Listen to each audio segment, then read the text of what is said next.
நம்ம பூமி, நம்ம தமிழ், நம்ம சேனல். இந்த வீடியோவை லைக் பண்ணுங்க, ஷேர் பண்ணுங்க, கமெண்ட் பண்ணுங்க. திருச்சிற்றம்பலம். திருமூலரையா திருவடிகள் போற்றி போற்றி, குருவடியும் திருவடியும் வணங்கி இந்த பதிவை ஆரம்பிக்கலாம் நண்பர்களே. பொதுவாக இது உணர்ந்து கொள்வதற்கான ஒரு பதிவு.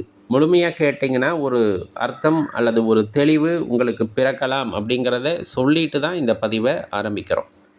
ஏன்னா மனிதன் ஒருவர் சொன்னால் அதை அப்படியே கடத்தி கொண்டு போகக்கூடிய கடத்தி போல செயல்படுபவன் அப்படின்னா மாற்று கருத்து இல்லை. இப்போ குருமார்கள் ஒரு மந்திரத்தை நம்மளுக்கு உபதேசம் செய்கிறார்கள் அப்படின்னா அந்த மந்திர உபதேசத்தை அவ்வாறே எடுத்துக்கொண்டு அதிலே பயணிப்பவர்கள் அப்படின்னா நாம் அப்படின்னு சொல்லலாம். அல்லது நமது ஆசிரியர் பெருமக்கள் நமக்கு ஏதேனும் ஒரு கல்வியையோ ஒரு வித்தையோ கற்றுத்தருகிறார்கள் அப்படின்னா அதை அப்படியே அடுத்த தலைமுறைக்கு கடத்தக்கூடிய ஒரு நபராகவும் நாம் இருக்கலாம்.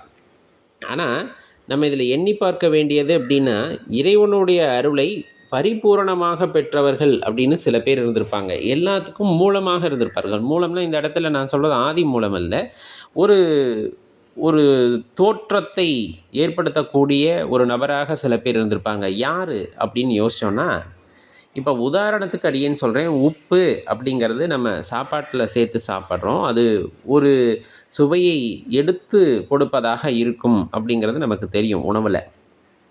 இப்போ இந்த உப்பு அப்படிங்கிறது இயற்கையிலேயே கிடைத்தாலுமே கூட அதனுடைய பயன்பாட்டை அறிந்து உலகத்திற்கு கூறியவர் யார் அப்படின்னு ஒன்று இருக்குல்ல. அது ஒரு பெரிய நிறுவனமாக இருக்க வேண்டும் என்ற அவசியம் இல்லை. முதல்ல அந்த உப்போட படிமத்தை யாரேனும் பார்த்திருந்தால் அது என்ன அப்படிங்கிறதை பற்றி யோசித்திருந்திருக்கலாம் தனி மனிதன். அதனுடைய சுவையை அவன் அறிந்திருக்கலாம்.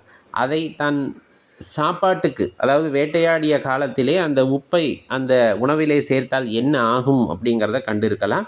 அது சுவை கூடுகிறது என்று தெரிந்து தனது கூட்டத்திற்கும் அல்லது மற்ற கூட்டத்திற்கோ தெரிவித்து அப்படியே படிப்படியாக அது சென்றிருக்கலாம். அப்போ அந்த ஆதி மனிதன் ஒருவன் அந்த உப்பை கண்டறிந்திருப்பான் இல்லையா, இன்று அவனுடைய பெயர் நமக்கு தெரியாமல் இருந்திருக்கலாம். ஆனால் அதனுடைய பயன்பாட்டை அடுத்த தலைமுறைக்கு கொண்டு சென்றிருக்கின்றான் என்றால் அவன் இறைவனின் அருளை பெற்றவனா இல்லையா அப்படிங்கிறத இங்கே ஒரு பெரிய கேள்வி. அதாவது ஒரு விஷயத்தை இந்த உலகத்திற்கு இறைவன் அவன் மூலமாக கொடுத்திருக்கிறார். ஒரு கதாபாத்திரமாக இருந்து அவன் செயல்பட்டு இருக்கிறான் அப்படிங்கும் போது அது எவ்வளவு பெரிய பாக்கியம் அப்படின்னு நினச்சி பாருங்கள். அதே தான் பல விஷயங்களில் நீங்கள் ஒரு நெருப்பை கண்டுபிடித்ததிலிருந்து சக்கரம் கண்டுபிடித்ததிலிருந்து எல்லாமே எடுத்ததுமே சக்கரமாக உருவாயிடாது. அந்த சக்கரம் பல கட்டங்களை தாண்டி பல வடிவமைப்புகளை தாண்டி சதுரமாக நீள் சதுரமாக இருந்து இதெல்லாம் ஆகாது அப்படின்னு தெரிஞ்சதுக்கப்புறமா அந்த வட்ட வடிவமாக இருந்தால் தான் சக்கரம் ஓடும் அப்படின்னு ஒருத்தர் கண்டறிந்திருப்பார். அவர் இந்த உலகத்திற்கு ஆற்றிய தொண்டு அப்படிங்கிறது எப்படிப்பட்டது அப்படிங்கிறத யோசிச்சு பாருங்கள். அப்போ இந்த இடத்துல நம்ம அறிந்து கொள்ள வேண்டிய விஷயம் என்னென்னா, உலகத்தில் ஏதேனும் செய்ய வேண்டும், இந்த படைப்பில் ஏதேனும் ஒரு மாற்றத்தை கொண்டு வர வேண்டும் என்றால் இறைவன் நேராக நமக்கு எதையும் தருவதில்லை. இங்கு இருக்கக்கூடிய நபர்களில் யாரேனும் ஒருவரை தேர்ந்தெடுத்து அவர்கள் மூலமாகத்தான் அவர் செய்கின்றார். அறிவுபூர்வமாக சிந்திப்பவர்கள் அப்படின்னு சொல்லக்கூடியது. அறிவியலிலும் சரி ஆன்மீகத்திலும் சரி அறிவு தெளிவு பெறுதல் வேண்டும் அப்படிங்கிறது அவசியம். இப்போ இது அறிவியல் சார்ந்து இப்போ நம்ம பேசணும். ஆன்மீகம் சார்ந்து பேசணும் அப்படின்னா சித்த பெருமக்கள் நிறைய பேர் என்ன பண்ணியிருப்பாங்கன்னா சுய பரிசோதனை செய்திருப்பார்கள். ஒவ்வொரு தாவரமும் எதற்காக பயன்படுகிறது, அதன் வேர் எதற்காக பயன்படுகிறது அப்படிங்கிறது எல்லாமே பெரும்பாலும் பார்த்தா தனக்கே அவங்க ஏதேனும் ஒரு தொல்லையை உண்டாக்கி கொண்டு அதற்கான மருந்தை எடுத்து அது சரியாகுதா அப்படின்னு பார்த்த சித்த பெருமக்கள் நிறைய. அதற்காக தனது வாழ்க்கையை பணயம் வைத்தெல்லாம் செய்திருப்பார்கள். அதன் மூலமாக ஒரு மருந்தை கண்டுபிடித்து மனித குலத்திலே ஏற்பட்ட பிரச்சனைகளை தீர்ப்பதற்காக அவர்கள் நிறைய மருந்துகளை கண்டறிந்து கொடுத்திருக்கிறார்கள்.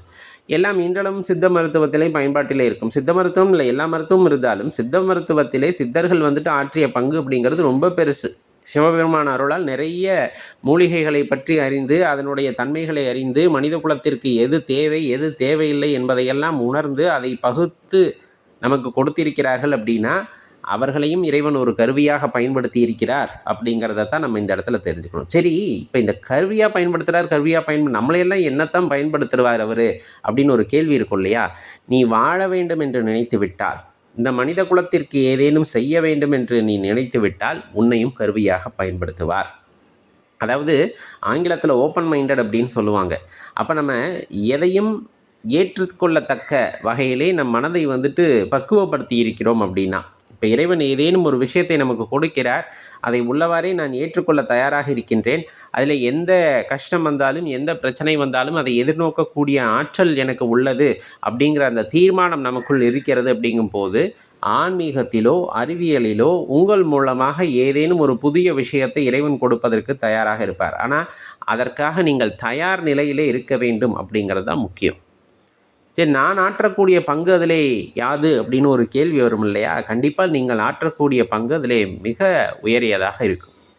இன்றளவும் பார்த்திங்கன்னா ஆன்மீகம் எல்லாத்துக்குள்ளேயும் இருக்குது. ஆனால் என்ன பிரச்சனை அப்படின்னா, இன்றைக்கி வாழக்கூடிய காலகட்டங்களில் வாழ்க்கை அந்த முறை அப்படிங்கிறது மாறிட்டதன் காரணமாக ஆன்மீகம் அப்படிங்கிற ஒரு விஷயம் தேவையா, அது உண்மையா அப்படிங்கிற அளவுக்கு சில பேரிடம் அது கேள்விகளை எழுப்பி சென்று கொண்டே இருக்கிறது.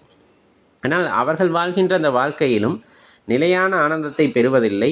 ஆனால் நிலையான ஆனந்தம் இங்கு தான் இருக்கிறது அப்படின்னு சொன்னாலும் அதை எடுத்துக்கொள்ளக்கூடிய பக்குவத்திலே யாரும் இல்லை அப்படிங்கிறது நிதர்சனமான உண்மை.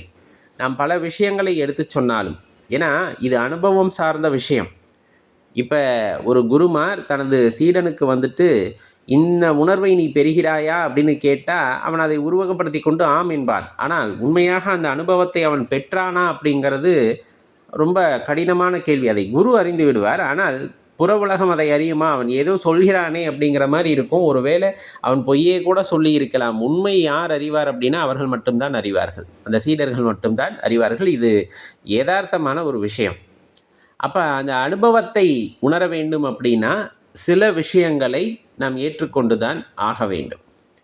இந்த காற்று இதமாக வீசுகிறது, இது தென்றல் அப்படின்னு சொன்னால் அது ஏன் தென்றல் அப்படின்னு சொல்கிறாங்கங்கிற கேள்வி கேட்கலாம். அதனுடைய ஈரப்பதம் அல்லது அதனுடைய ஸ்பரிசம் இதையெல்லாம் வைத்து அதை பகுத்து சொல்லியிருக்கிறார்கள், இது தென்றல் என்று சொல்லலாம். ஏன் பகுத்தார்கள் அப்படின்னா அதுக்கும் சொல்லலாம். எப்படி பகுத்தார்கள் அப்படின்னா அதுக்கும் ஒரு காரணம் சொல்லலாம். ஆனால் அதன் ஆதி மூலம் எப்படி அது மாறுகிறது அப்படின்னா அதை கூட சில இடத்துல சொல்லிடலாம். இந்த காற்றுடைய தோற்றம் யாது, இது எங்கேருந்து வந்து எல்லாத்தையும் சொல்லுவாங்க. அணு, தனிமம், இந்த மாதிரி எல்லாத்தையும் சொல்லுவாங்க. சரி, அந்த அணு எங்கேருந்து வந்தது? இப்படியே கேள்விகள் போய் ஒரு இடத்துல அந்த ஆதி மூலத்தில் நிற்கும். அதுக்கு கேள்வியே தெரியாது. அதற்காக அது பொய் என்று ஆகிவிடாது. அதைத்தான் நீங்கள் தெளிவாக புரிஞ்சுக்கணும். அப்போ புதிதாக இன்றைய தலைமுறையிலே ஆன்மீகத்தை பற்றி ஒரு தெளிவில்லாமல் இருக்கிறார்கள் அப்படின்னா அவர்களுக்கு அடிப்படை ஆன்மீகத்தை போதிக்கக்கூடிய அந்த ஒரு ஆற்றல் உங்களிடம் இருக்கிறது அப்படின்னா இறைவன் உங்களை கருவியாக பயன்படுத்தி கொண்டு அவர்களுக்கு அந்த ஞானத்தை கொடுக்க முற்படுவார். இனி நிறைய கேள்விகள் கேட்கப்படலாம். அந்த கேள்விகளுக்கெல்லாம் சரியான பதிலை கொடுக்க வேண்டியது நமது கடமை. நமக்கு அது கிடைக்கவில்லை, அந்த தெளிவு கிடைக்கவில்லை அப்படின்னாலும் இறைவனை மனதில் நிலைநிறுத்தி இந்த கேள்விக்கான பதிலை கேட்கும் பொழுது அவர் கூறுவார். அதன் மூலமாக நாம் பிறருக்கும் கூற முடியும் அப்படிங்கிறது தான் யதார்த்தமான விஷயம். அதற்கு நாம் திறந்த மனதுடனே இருக்க வேண்டும் அப்படிங்கிறத அறிந்து கொள்ள வேண்டும். உங்கள் மூலமாக வாழ்க்கையிலே அல்லது இந்த உலக வாழ்க்கையிலே ஏதேனும் ஒரு மாற்றத்தை நிகழ்த்த வேண்டும் என்று இறைவன் நினைத்து விட்டால் நிகழ்த்தி விடுவார். ஆனால் அதற்கு நாம் தயாராக இருக்கிறோமா அப்படிங்கிறதான் கேள்வி. நம்ம கொஞ்சம் தாமதித்தாலும் உண்மையாகவே தன்னை அர்ப்பணித்த ஒருவர் அந்த இடத்துல திறந்த மனதுடன் இருக்கிறார் அப்படின்னா அவரை தேர்ந்தெடுத்து அவர் மூலமாக அந்த விஷயத்தை இந்த உலகத்திற்கு அறிமுகப்படுத்தி கொண்டு சென்று கொண்டே இருப்பார் இறைவன். அவருக்கு நேரம் இல்லை, கால நேரம், தத்துவம் இது எதுவும் அவருக்கு பொருந்தாது. யார் தயாராக இருக்கிறார்கள் அப்படிங்கிறதான் இந்த இடத்துல கேட்கக்கூடிய கேள்வியை தவிர இவருக்கு கொடுத்து இதன் மூலமாக கொண்டு வர வேண்டும் என்கிற அவசியம் அந்த பேராற்றலுக்கு இல்லை அப்படிங்கிறத உணர்ந்துக்கணும். கருணை வடிவமானவர் கருணை வடிவமானவராக இருந்தாலும் மனதளவிலே யார் தயாராக இருக்கிறார்கள் அப்படிங்கிறது அந்த இடத்துல முக்கியம். அப்படிங்கிறதன் காரணமாக நாம் எப்பொழுதுமே ஆழ்ந்த பக்தியிலே அர்ப்பணிப்பு உணர்வுடன் திறந்த மனதுடனே இருக்க வேண்டியது அவசியம். அப்படிங்கிறத உணர்ந்துக்கிட்டால் வாழ்க்கை அப்படிங்கிறது இன்பமாகும். சிவாய்.